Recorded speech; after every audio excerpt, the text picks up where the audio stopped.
Retour donc sur le plateau Equinox Soir, deuxième partie, c'est le temps du débrief, madame, monsieur, toujours en compagnie de Paul Eyoum, Yves Abama, Emmanuel Dioum et Christian Masoma. Christian Masoma, vous avez suivi des syndicalistes se plaindre, mais pourtant, dans la note du ministre, il dit que c'est après concertation avec les organisations syndicales des travailleurs et les groupements professionnels des employeurs, et au regard du contexte que on est passé à cette annulation. Mais vous avez suivi certains acteurs, ils semblent être surpris comme vous et moi de cette annulation. Comment comprendre? Vous comprenez donc que le gouvernement a ses syndicats. Et comment ça? Non, mais c'est ce que ça veut dire. On vient de voir la réaction d'un syndicaliste qui dit que... De deux même, hein? Oui, de deux, qui disent qu'ils ne comprennent pas pourquoi il y a un tel acharnement sur le monde du travail. Au même moment, comme ils l'ont d'ailleurs, comme on l'a rappelé avant eux, où on est en train de prévoir la parade pour le 20 mai, mais qu'on vienne annuler de cette manière. C'est tout simplement parce qu'on veut empêcher. Je ne voulais pas absolument utiliser l'expression de mon ami Paul Eyoum, mais je pense que c'est une forme de bâillonnement du monde du travail. Dans un contexte qui est assez particulier aujourd'hui, c'est vrai qu'on peut relativiser en disant qu'il y a d'autres contextes, mais qu'on laisse ces gens s'exprimer. Le Cameroun traverse des crises multiformes et la crise du travail est l'une des crises les plus marquantes aujourd'hui dans notre pays. On a finalement vu les OTS qui sont sortis de nulle part et qui touchaient essentiellement le personnel de la fonction publique. Alors qu'habituellement, on savait que les mouvements d'humeur touchaient le personnel du privé. On pouvait comprendre quelle est la gravité de la situation. Alors quand on voit les syndicalistes qui sortent, donc qui ne se reconnaissent pas à la communication du ministre du Travail, ça veut dire que une fois de plus, les personnes qui ont représenté les travailleurs dans ces concertations ne représentaient pas véritablement le monde du travail. Nous avons eu les mêmes problèmes il y a quelque temps avec les collègues de M. Abama, où la plupart des représentants des OTS ne se reconnaissaient pas dans ceux qui... On parlait des OTS républicains. Oui, les OTS républicains. Et puis c'est des concepts qui créent tout simplement parce que chaque fois qu'il y a un mouvement, au lieu de l'étudier en profondeur et de proposer des solutions, on essaye plutôt de le neutraliser et de l'étouffer. Et ça pose un problème. Parce que des problèmes qui sont posés peuvent être des problèmes extrêmement sérieux, extrêmement graves, comme le problème des enseignants, il y a très peu. Mais quand le gouvernement voit que ça prend de l'ampleur et que le corps enseignant est en train de souscrire à ce type de revendications, ils disent que on est en train de les instrumentaliser. On est en train de... Il faut chercher des voies et moyens, y compris à fabriquer des représentants et à les affubler des termes ou des terminologies telles que OTS républicains. Qu'est-ce que les républicains viennent faire dans des OTS? Les gens ont des problèmes, ils travaillent, ils ne sont pas payés. Quel est le caractère républicain qu'on va donner à quelqu'un qui demande à ce que son intégration soit effective, que ses rappels soient effectifs, que ses avancements soient effectifs? Non, il faut qu'on arrête cette mauvaise partition et le gouvernement a cet art particulier d'essayer toujours d'entourlouper des corps sociaux. Et ce n'est pas acceptable. Parce que, effectivement, si vous interrogez aujourd'hui la plupart des personnels syndiqués dans des entreprises, ils vont vous dire que cette mesure ou cette concertation qui est évoquée par le ministre ne les concerne pas du tout, parce qu'ils ne se reconnaissent pas du tout dans ce qui a été dit dans ce communiqué. Et c'est dommage, monsieur Otto, parce que je pense que le gouvernement peut même faire un certain nombre de choses, prendre des initiatives. C'est-à-dire essayer de sortir de cette logique permanente d'entourloupe, cette logique d'escroquerie politique vis-à-vis des personnes qui ne cherchent qu'à exprimer légitimement leurs aspirations à un mieux-être et à un bien-être dans la société à laquelle ils appartiennent. Donc, je dis que les syndicats, et fort heureusement votre reportage l'a illustré, ne se reconnaissent pas dans ce communiqué et notamment dans cette interdiction pour la 3e année consécutive, comme vous l'avez dit, à pouvoir exprimer à l'occasion de la fête du travail leurs aspirations et leurs revendications. Le monde du travail s'effondre. On a parlé des problèmes économiques aujourd'hui. Et de plus en plus, nous allons continuer à rentrer dans des problèmes liés au pouvoir d'achat. Parce qu'avec l'inflation galopante que nous observons dans notre pays, qu'on essaye de lier aujourd'hui absolument à la guerre en Ukraine, il va falloir qu'on trouve une solution pour les petits travailleurs et les petits revenus. Comment est-ce que ces gens vont continuer à joindre les deux bouts dans un contexte où tout s'est envolé, c'est-à-dire il y a des prix qui sont totalement surréalistes. Même les matières qui ne sont pas impactées par la guerre en Ukraine ont connu une augmentation et une inflation au niveau du marché. Laquelle, et c'était un moment particulier. Peut-être que M. Abama, son épouse ne va pas souvent au marché, je ne sais pas, mais bon, je dis que demandez à votre épouse quel est le statut du panier de la ménagère aujourd'hui. Ben, c'est pas là que je vous ai interrogé. Non, parce que vous dites les produits qui ne sont pas influencés par ce qui se passe en Ukraine. Je vous dis lesquels. Mais on vous parle de tout aujourd'hui. C'est-à-dire quand vous arrivez sur le marché, moi ce n'est pas mon cas tout le temps. Voilà, ça veut dire que vous faites une très mauvaise lecture de ce qui se passe en Ukraine. M. Abama, ce que je suis en train de vous dire, c'est la vérité. Non, je n'ai pas dit que c'est la vérité. Okay. Moi je ne suis pas péremptoire comme vous. C'est vous qui faites les jugements autour de la table, c'est vous qui dites que vous n'êtes pas péremptoire. Alors finalement, si vous voulez que je pourrisse le débat comme vous, je vais le faire. Vous l'avez demandé tout à l'heure, je vous ai rendu poliment l'ascenseur. Alors laissez-moi aller jusqu'au bout de mon raisonnement. Je vais chuter, vous allez prendre la parole et vous allez exprimer votre opinion. Sinon, la prochaine fois, je pourrai votre temps de parole. Donc, ce que je suis en train de dire, j'ai suivi sur ce plateau il y a quelques jours des intervenants qui disaient que, à leur grande surprise aujourd'hui, même les vendeurs de mangue et de tomates vont augmenter les prix ou ont augmenté. Et c'est surprenant. Oui, c'est surprenant parce que l'inflation, écoutez, quand on a parlé de la sidérurgie, quand on a parlé du blé, quand on a parlé de la boulangerie et autre chose, nous avons compris parce que c'était directement des matières qui étaient tributaires. Maintenant, si vous voulez me dire que quand il y a inflation, il y a une inflation globale sur l'ensemble des produits. Non, c'est un débat hier. C'est un débat hier. C'est pas le débat aujourd'hui. Voilà, Paul Eyoum, justement, vous avez suivi des syndicalistes qui sont surpris par la sortie de leur ministre de tutelle. Oui, effectivement, la première chose qu'on doit constater, c'est que... On ne va pas parler comme Christian, ces syndicats-là... Bien sûr, c'est ça que je veux dire. La première chose qu'on comprend, c'est que... quel syndicat? Non, le gouvernement a ses syndicats. Vous avez vu dans le cadre d'OTS, par exemple, il y a eu un OTS qu'on a appelé républicain, qu'on nous a sorti un matin.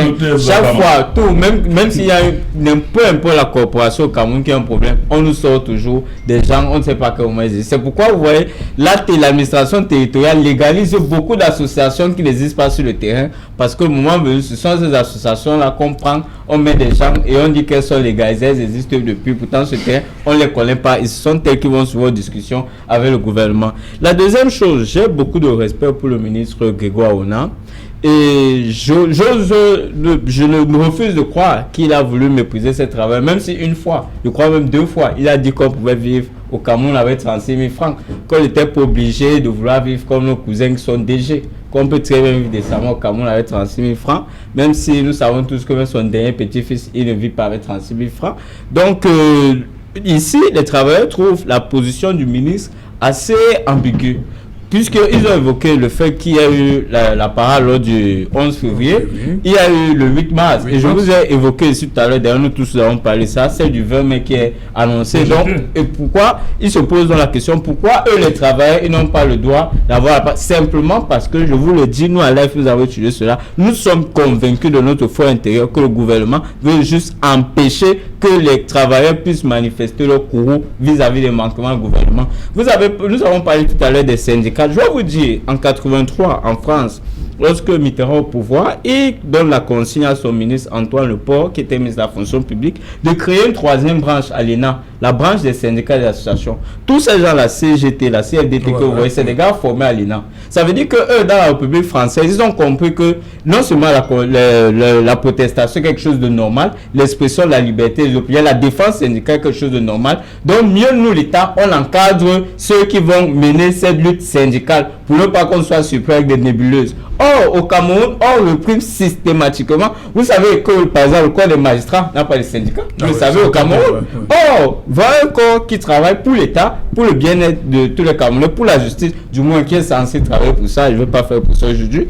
Mais qui n'a pas de syndicats. Même dans les entreprises, lorsque vous voulez vous syndiquer, les gens ont parfois peur de se syndiquer parce qu'il y a l'esprit de la répression au Cameroun. Tout, c'est la répression. Donc, même lorsqu'il faut faire les discussions, on voit donc des syndicats sortir comme ces associations qui sont légalisées, qui, au moment venu, apparaissent lorsqu'on en a besoin pour essayer de légitimer certaines décisions. Maintenant, on ne pourra pas empêcher aux entreprises qui voudront célébrer le 1er mai de le faire, mais la parade, je vous ai dit que la parade est un moment très important parce que c'est le moment d'émulation où tout le monde porte fièrement déjà les couleurs de son entreprise pour les personnes évidemment qui se sentent bien traitées dans les entreprises. Et c'est également surtout l'occasion de poser les problèmes des revendications des travailleurs que ce soit dans le public, dans le privé. Vous savez qu'il y a une violation flagrante des droits des travailleurs au Cameroun généralement. Ce sont des sujets sur lesquels on ne parle, sur lesquels on ne s'attarde pas beaucoup. Or, cela devrait permettre au Cameroun de comprendre que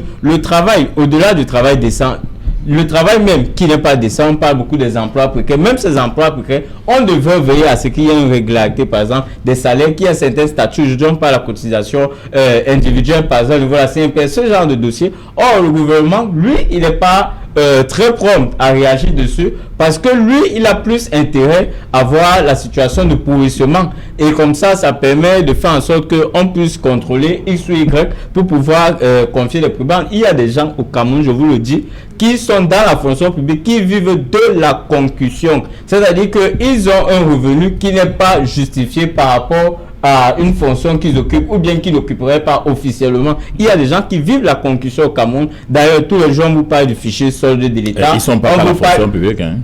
Pardon? Ils ne sont pas qu'à la fonction publique. Oui, ils sont majoritairement à la fonction publique. Ils peuvent être dans le public, mais en complicité avec ceux de l'administration publique. Et il faudrait, une fois de plus, je vous le dis, que le Cameroun pense à construire une véritable république. Et le travail fait partie des valeurs d'une république qui se respecte. Voilà, Manan Dioum, pour le ministre du Travail, ce n'est pas seulement la parade. Hein. Il demande que les travailleurs organisent des activités d'information, de sensibilisation et d'échange en liaison avec le thème de cette 136e édition. On peut s'organiser en entreprise, des lieux restreints. Il a parlé de lieux restreints. Okay, you are the one. J'espère qu'ils seront moins de 50. You are the one asking the question. Let me also ask you a question. No, I want to ask you a question here. Listen, what if... No, you have to listen to me. What if you have an enterprise that has 150 employees? Yeah. Are you going to separate the 100 employees into 3 fractions? Voilà. So that you create 50, 50, 50. And then you also divide yourself. Ça crée un autre problème. Yes. You also divide yourself to attend to all of them. It comes back to what I said. This government takes decisions that they can never sustain. They don't reason before taking such decisions. Le ministre parle d'un comité restreint. On va organiser des débats autour de la thématique de la 136e édition. How do you organize debate about a Labor Day that you have banned, that people should not celebrate the Labor Day? There's a paradox in it. And the paradox is that what you say people should not do is what you are telling them to sensitize others to do. I'm sure you are getting me. Yes, sir. You know, when we were growing up, the effervescence that surrounded the celebration of Labor Day gave some of us, I put it in quote, the guru. That is the test of certain professions in this country. Ah, ouais. When we used to see our elders come out with placards, especially those who were working under Wara, it's not a form of publicity. They came out with placards, they wrote things. Those who were, even farmers came out with a bunch of plantains. They came out, they said, it was a way of sending a message across the national territory. Oui, c'est vrai. And quite often than not, these messages were being taken. Because after every first May, as we used to call it in those days, you will remember that the agricultural departments in the different divisions of this country would always come after those who exhibited good products during the Labor Day. And thereafter, you just hear that some of them have been taken, recruited, and their products promoted somehow. But today, I want to believe that that effervescence has died down. It has died down. Why? Because of wrong politics.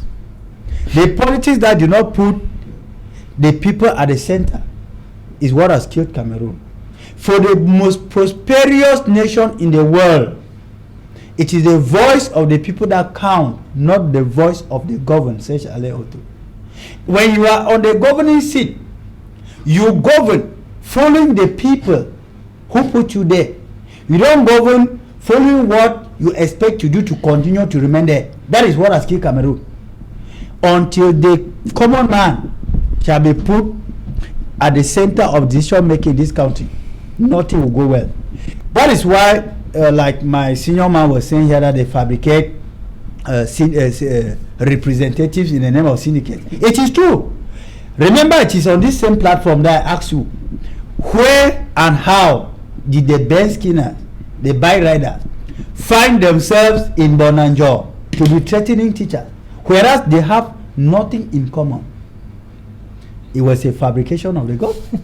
Until today, I cried here that justice should be made, because a bike rider has no right to be talking to somebody who is from NSET, École Normale, promising to beat them like children on the street. Till today, nothing has been done, and we are still crying that those people who gave the freedom to these bike riders, because Bonanjo is a no-go zone for the bike rider. So it boils back to governance, bad governance. I mean, the killer of Cameroon is bad. There is no doctor anywhere who can refuse this or who can debate this, except for the fact that in their circle they are taught, they are fed with lies and how to defend their lives. Ok.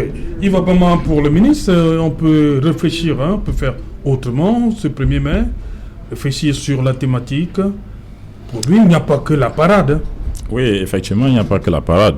Ces gens-là, je voudrais que nous soyons honnêtes autour de la table. Oui. Pour un 1er mai, regardons-nous bien, nous sommes travailleurs, et même dans le privé. Pour un 1er mai, généralement pour les travailleurs, qu'est-ce qui est utile? Ce n'est pas le tricot, ce n'est pas la fête que le chef d'entreprise organise. Si vous ne donnez pas le tricot du 1er mai à un travailleur, c'est peut-être là que les marches viendront. Si vous n'organisez pas une fête, s'il vous plaît, ce que je suis en train de dire, permettez-moi de parler, ce que je suis en train de dire là, tous les Camerounais le savent. Je vais vous prendre un exemple que moi je vis dans mon environnement. Vous savez, moi on est dans le domaine scolaire. Vous allez vous rendre compte que vous avez des établissements parfois où un enseignant est payé à 500 francs l'heure. J'ai dit une bêtise. D'accord? Le 1er mai, son patron organise une grande réception, c'est une fête, et on l'invite, il vient, il mange bien là le triquet, il dit qu'il a un bon patron. D'accord? Ça se passe dans le domaine de l'enseignement, ça se passe dans toutes les entreprises. Arrêtons de secouer un peu le spectre de haut, les gens vont marcher. Les gens ne vont pas marcher. Les travailleurs camerounais attendent le 1er mai pour porter les t-shirts, manger et boire, nous le savons. Non, c'est pas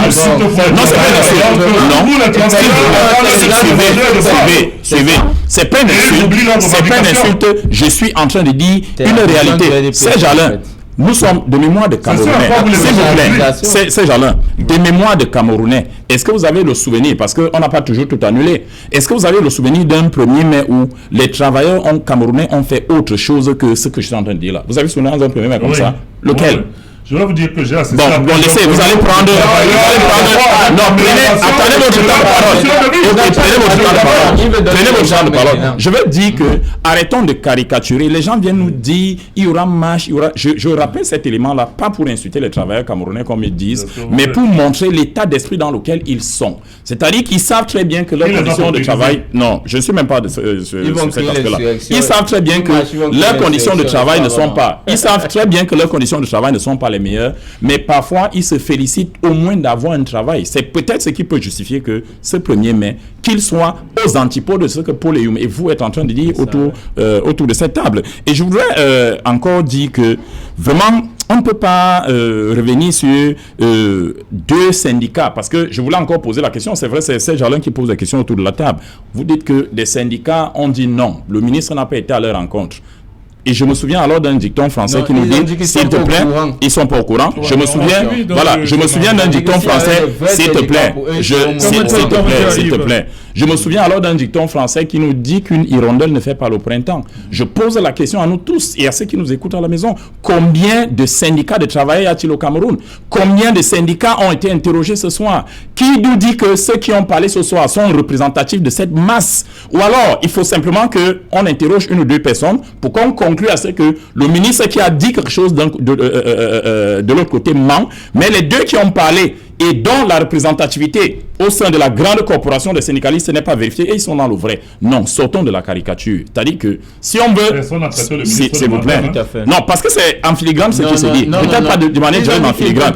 S'il vous plaît. Il n'était pas au courant. Non, il faut qu'on précise les choses. Parce qu'ils ne comprennent pas qu'il y a eu la parade. Il y a eu la parade du 11 février, la parade du 8 mars. Et que pourtant, les éléments et du ministre du Travail et du ministre de la Santé sont assez clairs. Parce que le contexte a changé. Au moment où il y avait le 11 mai, au moment où il y avait... Si. C'est-à-dire qu'on est dans un environnement où on a l'impression que la pandémie est en train de partir. S'il vous plaît. On a l'impression qu'on est dans un environnement où la pandémie est en train de redécoller. Et je vous ai rappelé ici notre état d'esprit à tous. Notre état d'esprit à tous. Pour le s'il te plaît. Notre état d'esprit à tous face à cette maladie, c'était que c'est l'affaire des autres. Vous voyez? Et c'est là où on a été critiqué. Il y a des gens qui ont dit un certain nombre de choses. On voit à nouveau venir cette affaire à l'horizon et on prend un certain nombre de mesures. Je vous ai dit que d'ici au 20 mai, on a encore un peu plus de 2 semaines. Qu'est-ce qui nous dit? Parce que dans votre esprit, vous voyez que ça va aller mal. Qu'est-ce qui nous dit que les choses ne vont pas aller dans un sens de nous amener même à faire un 20 mai comme on en a l'habitude? Qu'est-ce qui nous le dit? Si vous avez une boule de cristal, vous allez me dire, et je vais me convaincre que c'est là. Bref, je voudrais sortir. Oui, je voudrais sortir justement, vous savez, heureusement, les mots que vous utilisez sont très justes. Vous dites qu'il a prévu.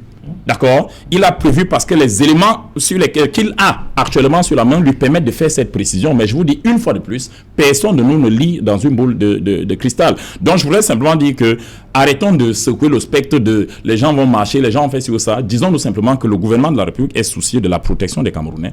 Le gouvernement de la République veut prendre un certain nombre de mesures qui vont faire que, à un moment donné, les Camerounais ne se retrouvent pas dans des situations difficiles. C'est la seule raison qui peut expliquer ce qui est en train de se faire actuellement. Ces gens-là, je voulais sortir par un élément parce que j'ai laissé passer ça en première partie où un des copanélistes, mon ami et frère Paul Eyoum, a traité le RDPC d'un parti mafieux. Vraiment, voilà, je voudrais dénoncer ce discours. Je voudrais dénoncer cette façon de parler sur la scène politique parce qu'on a besoin d'un peu de courtoisie. Le RDPC est un parti politique républicain. Le RDPC reconnaît les autres partis politiques. La preuve, il vient avec au débat, il discute d'un certain nombre de choses et il est bon que nous restions sur cet environnement de respect mutuel. Parce que s'il faut se coller des petits noms, souvenez-vous que personne n'en a le monopole de la pratique dans le genre. D'accord? Donc vraiment, non, je ne suis pas champion en la matière. Je suis en train de dire que respectons-nous. Vous le demandez à chaque fois, respectons-nous. C'est ce que je voulais dire. Voilà, on va sortir de l'émission. Voilà, la question principale reste le 20 mai. C'est dans quelques semaines. Oui. Dans 21 jours, je crois. Une vingtaine de jours, voilà. 20 jours, exactement. Est-ce que on pourra revoir surtout ces 50 ans d'unité nationale? Est-ce qu'on peut, on va dire, on peut ne pas célébrer ce jour-là, 50 ans après, 72, 2002, 2022, ça fait 50 ans. Ça peut se passer sans défilé. Au niveau du symbole. Non, au niveau du symbole. Restons au niveau du symbole. Au niveau du symbole, c'est très important. C'est 50 ans de célébration de l'unité nationale. Ça va certainement soulever une fois de plus le sempiternel débat sur le fondement même du mot unité nationale, surtout dans le contexte actuel. Qu'est-ce qui fonde l'unité nationale au Cameroun? Je vous ai dit, le problème du Cameroun, même dans 100 ans, si on est dans la même logique, tant qu'on ne va pas vouloir construire une république où les gens vont s'asseoir, ils vont définir l'état qu'ils veulent construire, le type d'homme qu'il faut, les valeurs. Parce que même tout ce que nous faisons actuellement là, nous ne faisons pas encore la vraie politique, c'est-à-dire parler des programmes, des idées. Parce que le minimum de consensus sur lequel nous devions nous attendre, nous ne l'avons jamais obtenu. Seulement parce que nous avons des gens qui pensent que tout ce qui est important, c'est être au pouvoir et rien qu'être au pouvoir. Or, l'histoire voudrait que la constitution d'une république se fasse, chacun vienne, il apporte une pierre à l'édifice, chacun propose quelque chose et Cameroun décide du choix qu'il y a à faire pour l'avancement du pays. Donc, cette célébration du 50e de l'unité nationale aura bel et bien lieu. Ce sera l'occasion pour les Camerounais d'avoir une fois de plus chacun son morceau de drapeau vert ou jaune avec une étoile dorée sur la bande rouge dans son cœur, mais de se dire qu'il faudrait totalement qu'au Cameroun on trouve ce qui doit fonder l'unité nationale chez nous. Emmanuel Dioum, 50 ans d'unité nationale. Il faut absolument que le 20 mai, cette année, pour éviter d'autres commentaires, il faut cette célébration-là, cette parade civile et militaire. I think 50 years is our history, and history must be remembered. History is remembered through events, not when we had events. That's the first thing. So to me, I think even some of our ministers made it clear that we had conquered COVID. Nous avons déjà conquéri the COVID. It is our ministers, it is not the home say it. So I think we should stop fooling Cameroonians and we do what can uphold the history of Cameroon. Just 1 second. Okay. Remember that there was AFCON in Cameroon. Yes. And you saw the traffic that was everywhere. I don't know whether Corona also went on holiday at that time. So I want to think that Cameroonians have come of age. Their intelligence do not permit that they should be toyed with like Christmas toys. Okay. So we are at the age of intelligence and technology. And so I think it should not be something to continue playing with the emotions of Cameroon. Yves Abama, 50 ans d'unité nationale, est-ce que ce n'est pas une raison pour célébrer ce moment de l'histoire du Cameroun? Non, c'est absolument une parade. C'est une 2022, c'est pas comme 2021. C'est une raison assez solide. C'est pour ça que certains qui se demandent pourquoi on ne prend pas la décision d'annuler alors qu'on est en train d'annuler le 1er mai. Ils doivent comprendre simplement que c'est l'embarras du gouvernement par rapport au contexte Covid à l'international. Et le Cameroun n'est pas une île. Les choses peuvent évoluer dans un sens qui fait que les Camerounais se retrouvent en difficulté. Voilà pourquoi le gouvernement est en train de prévoir certains motifs assez solides pour que les Camerounais se retrouvent et fêtent. Et si les conditions le permettent, parce qu'il ne faut pas sacraliser la fête jusqu'au point de mettre en difficulté la santé des Camerounais. Si le contexte le permet, les Camerounais fêteront. Mais si le contexte ne permet pas, le gouvernement de la République prendra ses responsabilités. Et je pense que le gouvernement a déjà commencé à anticiper parce que la meilleure gestion des crises comme celle-là est une gestion prophylactique. Et le gouvernement s'est mis sur cette brèche pour dire, OK, si le moment venu, il y a quelque chose de mauvais qui se passe, que nous ne soyons pas surpris, que les Camerounais soient à l'abri. Donc nous partons pour un 20 mai qui aura lieu. Sous quelle forme, on ne le sait pas encore. On attend le contexte international, nous le dira. Voilà, on termine avec vous, Christian Massoma. Le 20 mai 2022 doit avoir lieu parce que ça fait 50 ans. 50 ans, ça aurait été un bon prétexte pour faire une belle fête pour les Camerounais. On se souvient du cinquantenaire de l'indépendance il y a quelques années encore. Même de l'armée aussi. Et de l'armée. Mais malheureusement, aujourd'hui, je pense que quand on tient compte du contexte sociopolitique et notamment de la quasi-partition de ce pays avec tout ce qui se passe malheureusement dans les régions du nord-ouest et du sud-ouest, la célébration en elle-même est galvaudée ou sera galvaudée. Parce que la célébration de l'unité suppose que les fils et les filles de ce pays se sentent tous en sécurité, dans la paix et avec le sentiment d'appartenance nationale qui est extrêmement fort. Mais je pense que nous ne devons pas être en marge de l'histoire. Nous ne sommes pas, contrairement à nos amis du RDPC, dans le tout critique. Nous sommes de temps en temps en train d'essayer d'apporter des propositions et des contributions pour que nous puissions avancer. L'une des réformes fondamentales que le MRC a proposées dans son projet de société, c'est la réforme institutionnelle, pour rapprocher les citoyens de leurs institutions et de la gouvernance en général. Et au jour où nous adopterons dans ce pays un code qui nous permettra de pouvoir mettre sur pied une république de valeurs, une république d'appartenance, une république de Camerounais et de citoyens, je pense que toute célébration qui aura en toile de fond la prise en compte de la citoyenneté et de la camerounité, je pense que beaucoup de choses pourront s'améliorer et que les Camerounais se sentiront de nouveau très très à l'aise dans les célébrations comme celle-ci. Mais ceci étant, si les conditions le permettent, je pense qu'il faudra que le cinquantenaire de l'unité nationale soit fait dans les mêmes. Je dis bien si les conditions, parce que Bikoum vient de dire quelque chose de fondamental. Chez nous, nous avons la faculté à nous adapter aux circonstances et au contexte. La résilience. Ce n'est pas forcément la résilience. Je pense plutôt que c'est une forme d'intelligence négative. Je vais le dire. Vous vous souvenez, et je vais chuter par là, que pendant la Coupe d'Afrique des Nations, lorsque les stades n'étaient pas remplis les premiers jours, finalement, on a mis de côté toutes les restrictions. C'est clair. C'est normal.